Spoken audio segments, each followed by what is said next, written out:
Hey everyone, I'm Nick from Rebar Designs. Today we're going to make a cherry modern coffee table. So without further ado, let's get into it.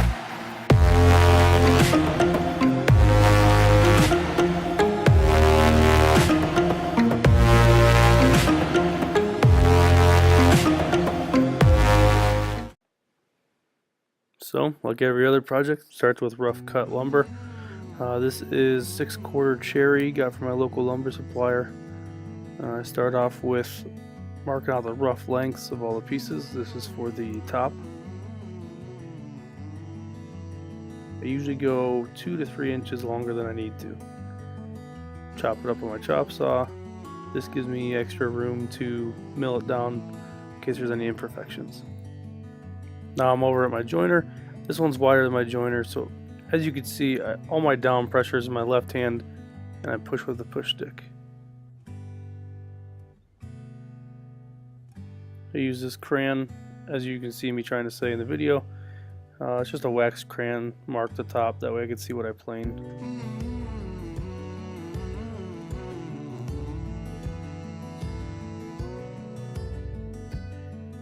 Hello.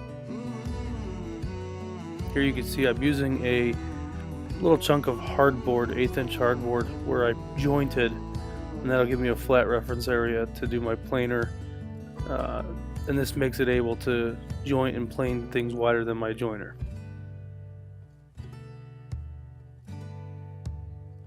The reason I joint and plane in this order is because now I have 2 parallel surfaces, and so when I go back to the joiner right here, I can aim the board either way to go with the grain, avoiding tear out as best as I can.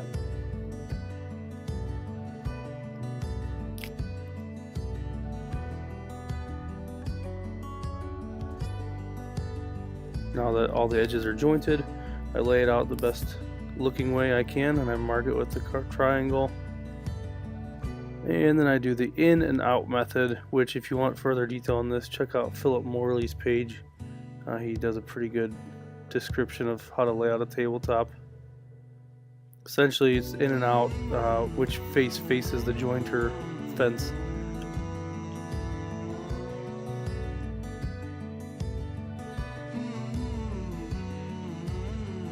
Now that the top's glued up, I'm laying out the pattern for the legs. 10 degrees, in case you can't see that. Over to the bandsaw, cutting out my pattern close to the line but not going over it. I'm going to clean it up here in a second.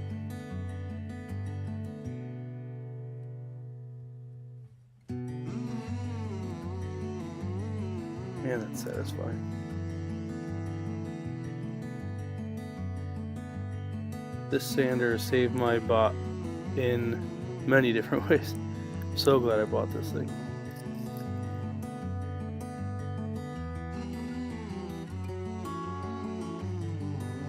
Now here I'm just roughly tracing out the pattern. All this is doing is giving me an idea of how much to cut off when I cut it out of the bandsaw. And here I'm planing with a number 6 Stanley, just to get one flat surface, so in a second when you see it sit in the jig, I know where it goes. Sorry for the bouncy camera, I'm learning. Here we go. So this jig, I just use these micro jig dovetail clamps. The bottom piece of plywood is cut to the exact outline of what I want these legs to do. And then I use a pattern bit. I need to get a longer one so I don't have to do this twice, but it clamps down to the plywood, and then I run it through my router table, and it makes every piece identical. Pretty fancy.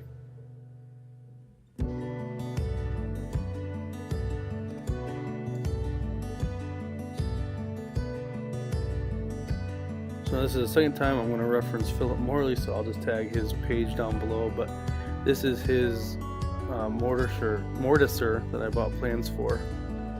This thing works like a dream. I'll go into more depth later with this thing. Maybe I'll do a separate video on it.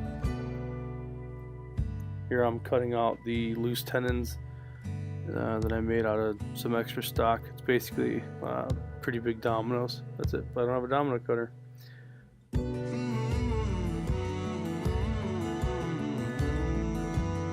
Here's a dry fit of the leg assemblies. These two pieces are going to do half flap joints there and be an X. Here in a second, you'll see that.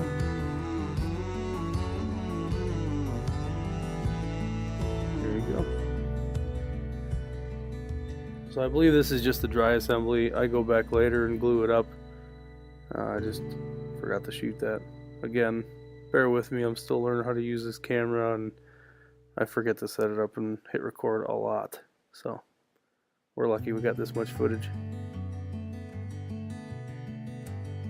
And then over to, this is how I traced out the Ohio.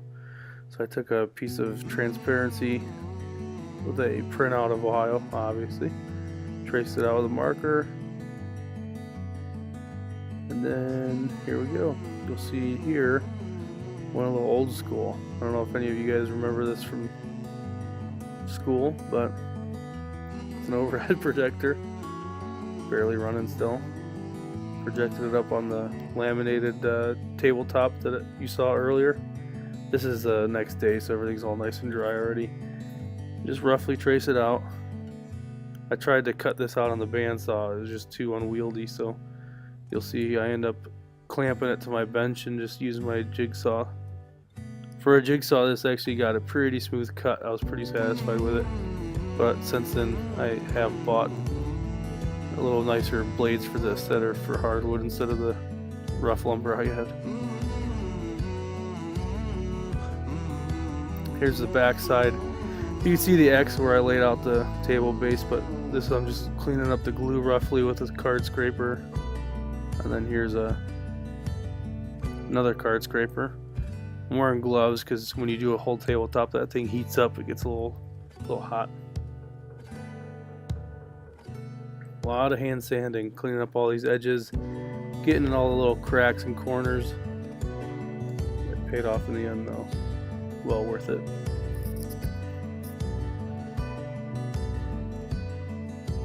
This part here is just one of the many rounds of sanding. I started with 80, went to 120, 150, and then ended with 220. Gives a nice smooth finish. Now I'm just chamfering the edges, partly for durability, partly for that modern look and feel.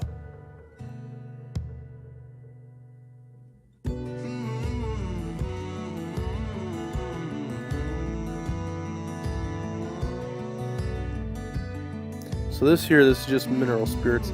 You use this to get the finer dust off. You can't get with an air hose or shop vac or even tack rag most of the time.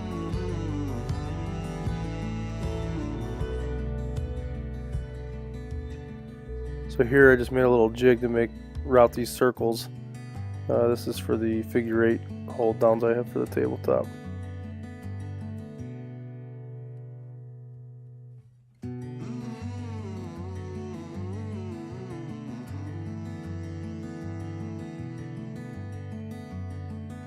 Now this is the real deal finish. This is General Finishes Armor Seal semi-gloss, and I put it on pretty thick for the first coat. Kind of messy, put it everywhere as good as I can, rub it in.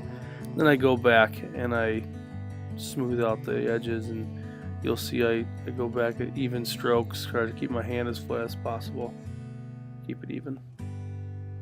Now obviously this isn't the only way to do finish, it's just the way I do it. Tried it on this top, it ended up coming out pretty well. We'll see what I do next time, who knows. So if you made it this far, you obviously liked what you saw, so if you wouldn't mind, hit that like and subscribe button. Thumbs up always helps. Leave your comments below, negative or positive. I'd like to hear both, so I can see kind of what you guys want to see, maybe change up some things a little bit. Other than that, thank you for watching, and I'll see you next time.